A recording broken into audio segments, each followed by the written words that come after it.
Hi, this is the Reverend Dr. Nadine Rosechild-Sullivan. I am reading to you this morning from my book, I Trusted You, Fully and Honestly Speaking of Gendered Assault. I am reading the opening section, which is called Moving from Victim to Survivor. I don't believe there is the need for a trigger warning on this part of the text, other than to say that clearly the text itself is speaking of gendered assault. So moving from victim to survivor, recovery from sexual and partner assault. This book is a collection of narratives and poems interwoven with sociological fact. I do not write this book from the psychological perspective, in part because I am not a psychologist, and in part because I believe that these social issues also need to be addressed at the level of society. Therefore, I write this text as a sociologist, because I believe that the sociological perspective has something to say on these issues.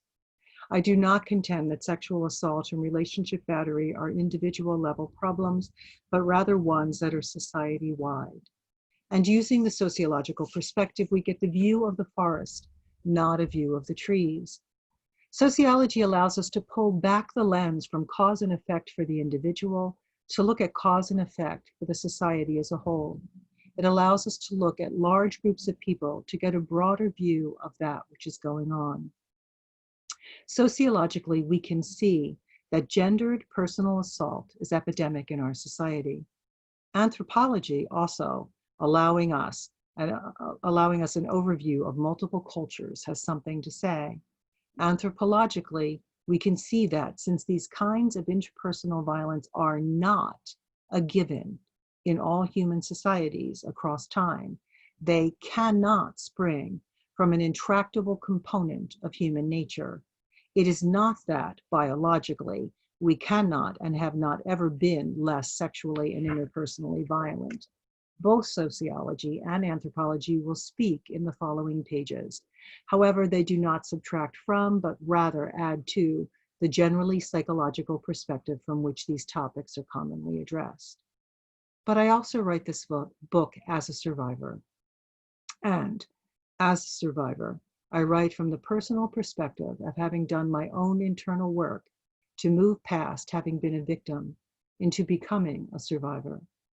As a matter of personal experience, I assert that it is both possible and desirable to make that transition, to heal from sexual and partner assault. I do not subscribe to the belief that there is anything inherently wrong with the individual who has been victimized. The victim has not caused her or his or their own victimization.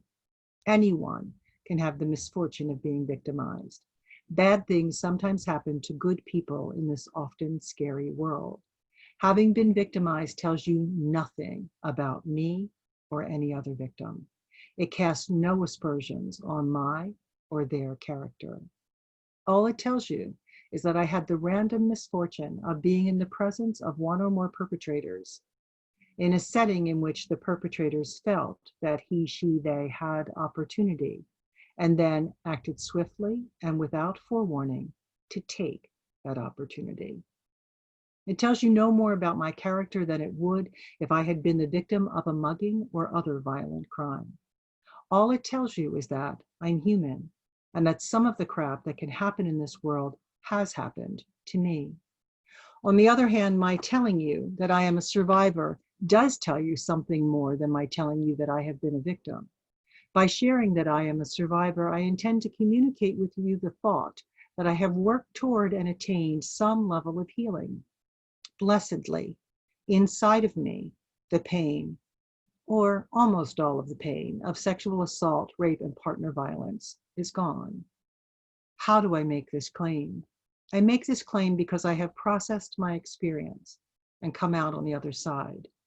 The experience itself is in my past. On the other hand, my present, while altered in some measure from the fairy tale life I was led to expect, is nonetheless full and rich and sweet. The assaults no longer reign in the core of my psyche or trouble my solar plexus. In large measure, this is true because I have come to know individually, personally, that I was not at fault for any of it. I was the victim, not the victimizer. Also, I have come to know as an established internal truth that I am not alone. That which happened to me happened to uncounted and uncountable others who also did not deserve it. Sometimes it even happened to those who perpetrated against us, causing them to be at fault in the role of an abuser after having first, through no fault of their own, been abused. Moving from victim to survivor is a process. It is not a single step, and it is not accomplished overnight. The unconscious mind insists on facing our experiences, then categorizing and filing them. I want to repeat that sentence. The unconscious mind insists on categorizing, on facing our experiences, then categorizing and filing them. If we have repressed memories, they will haunt our dreams until we recover them and face them and process them. Memories, whether repressed or never forgotten, must be faced and thought about and grieved. When we suffer loss, and the loss of innocence, autonomy, and inviolability, our sense of safety is devastating. We must grieve. When we lose a loved one, we grieve. We must grieve. The stages of grief carry us along to a day when we can go on, when life can recover its joy and we can continue our journey. When we lose or suffer an alteration in our sense of self, we must go through the stages of, or process, our grief just the same. It is a kind of death and a very real theft. But we are not without resources for recovery. Reading a quote from Angelique O.M.B. Craw, whose work, Good Boyfriend Material, is published in this text. She wrote, "She needs to forget," she being the victim of assault, "she needs to forget. And one day she'll need to remember. One day she will break down and build herself back up again. We all do." Our memories must be cognitively slotted. Whenever possible, it is good to do this work with an understanding and supportive therapist who has experience working with victims of trauma, helping them transition from victim to survivor. The goal is to understand the psychological effects of trauma, recover the memories little by little as you are ready, as your unconscious is willing, and work towards self-affirmation. We need to release the false shame and guilt that attach themselves to violations which are this personal, and to work toward rebuilding a sense of self that is whole and self-actualizing.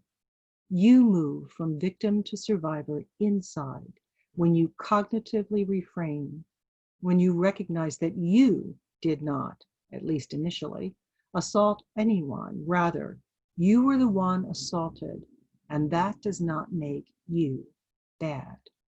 As an alternative therapist, there is a guided imagery exercise I sometimes use in which I may ask the victim of assault to imagine a time before the assault when they were good and whole and clean. I encourage them to see themselves before the assault, however young that may be, and in their mind's eye to comfort and affirm the person they were before the assault. This may require them to move back to childhood and even early infancy. This can be difficult for victims. For some of us, our sense of self was damaged so early that it can be hard to remember or even imagine a time before the initial violent or sexual assault, to reconstruct a time in which we felt clean and worthy. My experience is that there is a core, deep part of me that feels the same no matter what my age. I have a sense of self as the observer of the world around me that feels unchanged by time. That part of me felt the same as a young adult, as it did as an adolescent, as it did as a child, as it did as a toddler, and as best I can recall, as it did as an infant. In a sexual assault, that core observer of the human experience still feels empowered. Assault victims often internalize their sense of guilt around that core observer, having a sense that they could have, should have been able to stop the assailant. but that core sense of agency is entirely out of sync with the realities of victimization. The child, the adolescent, or the older victim taken by surprise or overpowered is rarely in the position, whether physically or cognitively, to have agency, to have been able to stop the assault. I have known victims who in their 30s, 40s, 50s, 60s, 70s still felt as though they had some blame in being assaulted. Yet when they recovered the memory of the initial assault, it happened while they were still too young to stand up in a crib. In their unconscious minds, in their emotional sense of self, they were at fault because they didn't stop it. Yet they were physically too young to stand or speak, let alone fight off an inappropriate adult or teen. Other causes of self-blame include body betrayal, the body's pleasurable response to touch, despite the emotional mental violation. Another sign of self-blame, or another cause of self-blame, can be promiscuity, which is often a sign that one has been prematurely and inappropriately sexualized by the sexual attentions of a perpetrator. So we blame ourselves for being promiscuous. We blame ourselves for body betrayal. And another cause of self-blame is the sexual double standard, the slut bashing of the female for actions considered socially appropriate for a male. So many victims blame themselves for being, air quotes, sluts. All of these sources of self-blaming must be cognitively reframed, which is to say that part of moving from victim to survivor, from injured to healed, is putting your response to your experience back into context. Context matters, context. The context of your age and or physical capabilities and training, and or of your gender and the gendered ways in which you were socialized to think and behave, and or of the social setting, the times and history effects of the world around you, and or of your position in your family or other group structures, and more. And I'm going to repeat the first sentence of this paragraph. All of these sources of self-blaming must be cognitively reframed, which is to say that part of moving from victim to survivor, from injured to healed, is putting your response to your experience back into context. A realistic view of what you should have, could have done, looks at the big picture, the whole picture, and looks with the kindness of understanding at the many ways in which one's own agency may have been at the time constrained. We hear a lot about forgiveness, and forgiveness has its place. But even if forgiveness may be an appropriate place to end up, forgiveness is not always an appropriate starting ground for healing. Anger can be an appropriate starting ground and response to being assaulted. Anger directed at the other who inflicted the harm is part of the healing process, a form of self-affirmation. Misdirected anger, anger directed at the self, anger turned inward, leads to depression which serves no one and nothing but the sense of false guilt. But the anger that arises out of a recognition of your own vulnerability at the time of attack, and that is then directed internally against the assailant who caused the pain and confusion, may be a necessary step toward healing. As an aside, we often hear a lot about how we need to forgive someone. Often as victims, we're asked to forgive people who have not repented, who have not apologized, who have not in any way seen the light, and who have quite potentially not stopped their actions unless they're deceased. Because there haven't been a lot of cures, air quotes, cures for perpetrators, certainly not for pedophilia. And, so we're asked to forgive someone who may have multiple victims, may still be victimizing, or who certainly devastated and redirected the trajectories of our lives without any sort of change on their part or repentance. And in that space, what happens if we work toward that is often that we blame ourselves further, that we just continue to blame, we've forgiven them, so somebody's still at fault, so it must be me, right? And yet, as a matter of truth, it's them we should be angry at. And anger is standing up for yourself on the inside. So while people say, well, I need to forgive them because it's just hurting me to hate. And I agree, carrying hatred will tear you up inside. But forgiving and hating, or not forgiving and hating, are actually two separate things as well. So you can stop hating. You can do your internal work to try to stop hating. At the same time, you don't have to like trust them again, be near them again, um, let them off the hook.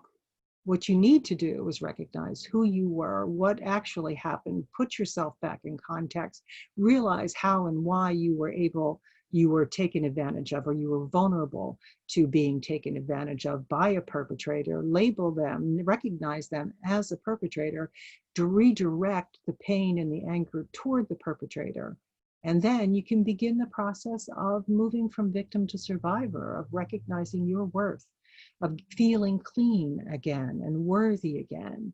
And then, whatever, like if forgiveness is still part of your religious belief system and it becomes helpful or necessary at any point, great. But the anger is really the first step of self-healing. You must stop blaming you. And to do that, you must blame the person who perpetrated.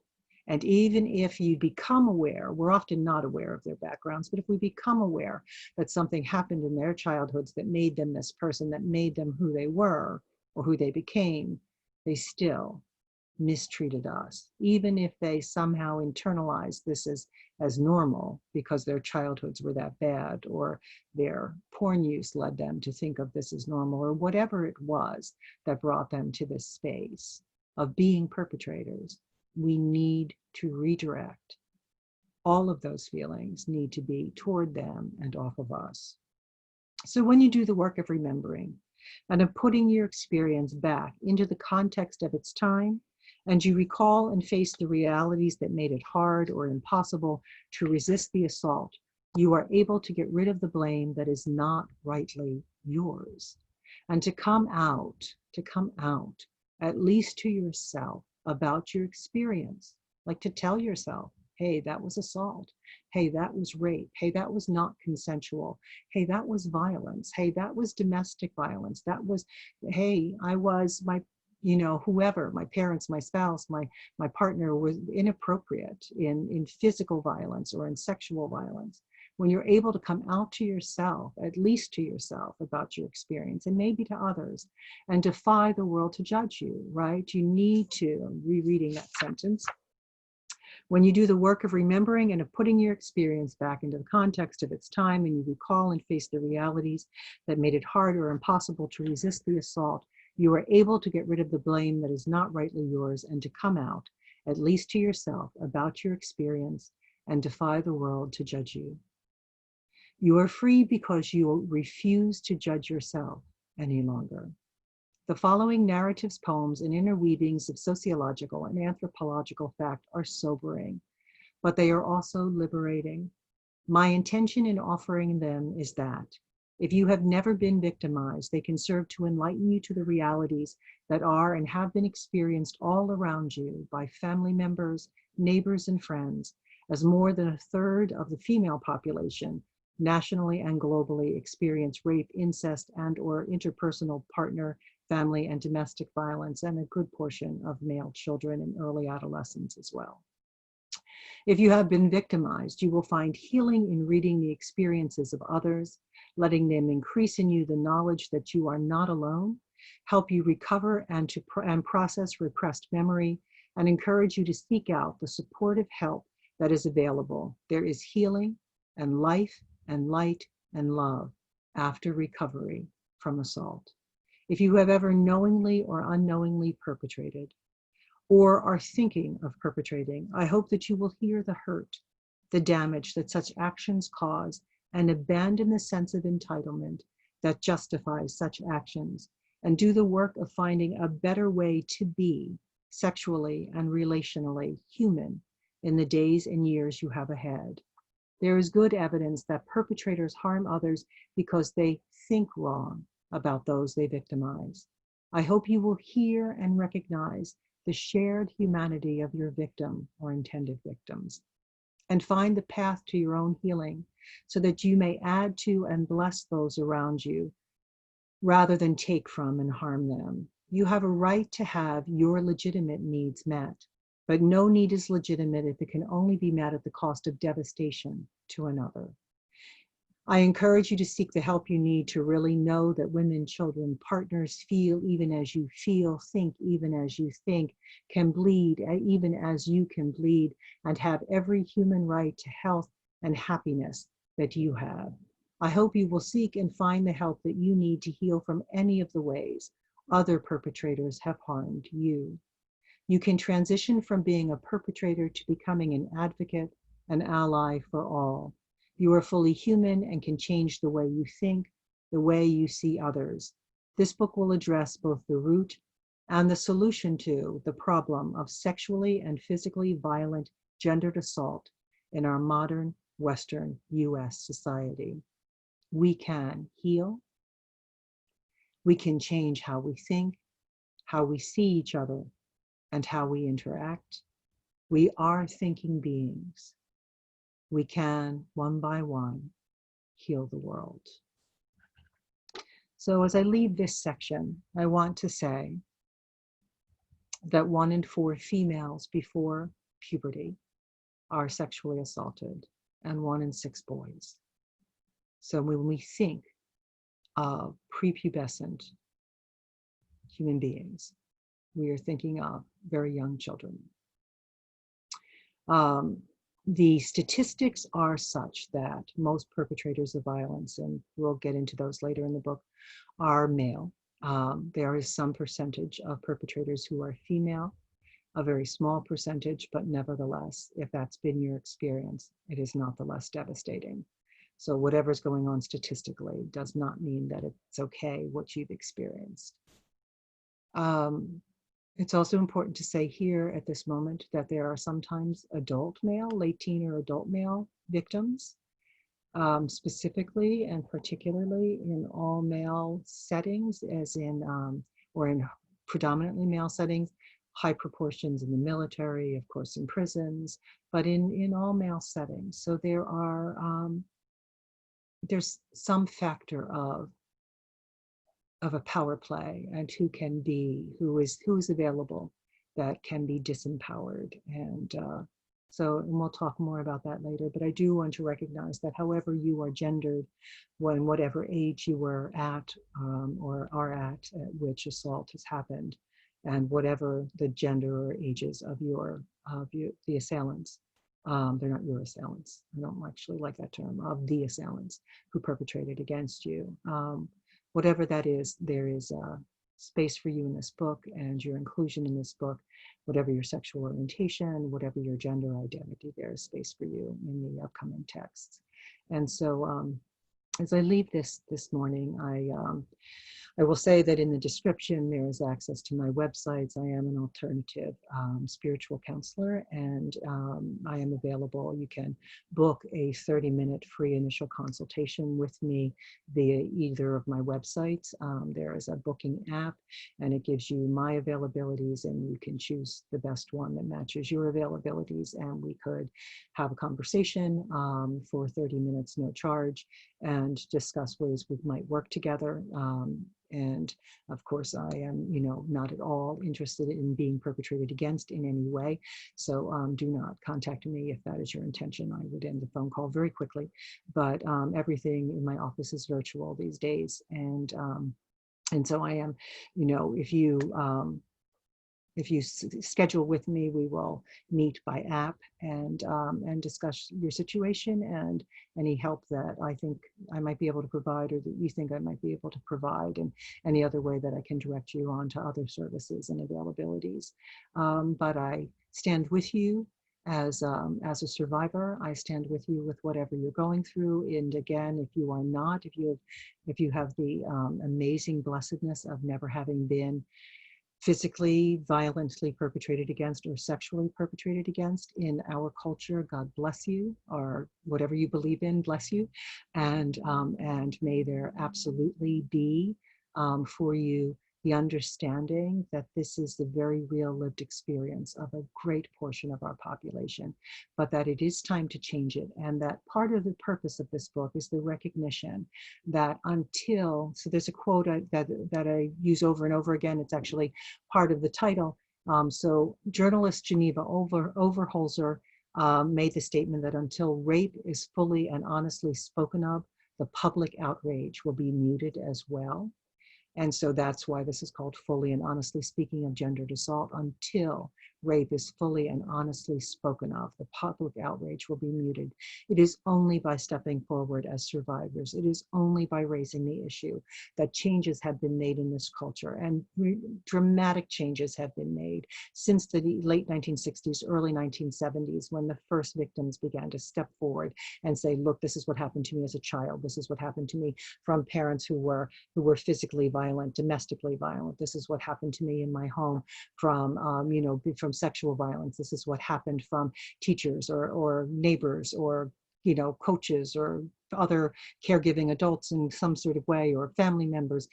This is my experience. And as survivors have stepped forward and told their stories, changes have been made in law, things that could not even be brought to the criminal justice system. Those laws changed in dramatic and real ways across these decades, and we need future forward motion. We also need to recognize that media is part of a kind of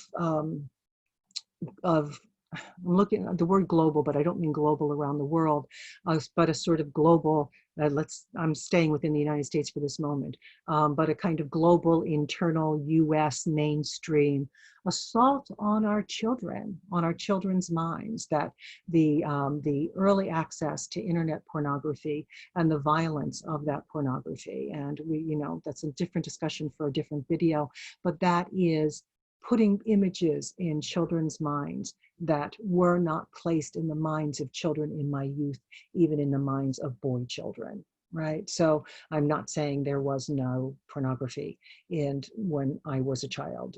That's a different discussion for a different day too. But that easy access, high-speed internet access to it, watch your kids. If you've got children, watch what's coming up on their feeds, watch what's happening, and be an intervening force if you're a parent or a caregiver or an aunt or an uncle or someone who has influence in a child's life. Help them understand that the images they're seeing are not what human sexuality has always been or is meant to be. So we'll discuss later the anthropological evidence for there having been rape-free cultures and reasons why our culture is rape-prone, including our belief systems, our history, our ideological history, both through religion and through Greco-Roman culture and through European culture and through everything that's come down into this mainstream, but also just ways in which media is also a part of it today. And so the whole picture. So as we move forward, again, like, share, subscribe, go to my description box, and I would love to hear from you, but also just know that we are a thinking species, and we can and will and must make this cultural situation different. We can reduce, we can radically alter the amount of domestic violence, interpersonal violence, and sexual assault of all kinds, and sexual harassment of all levels of it in our society. So looking forward to the next video with you.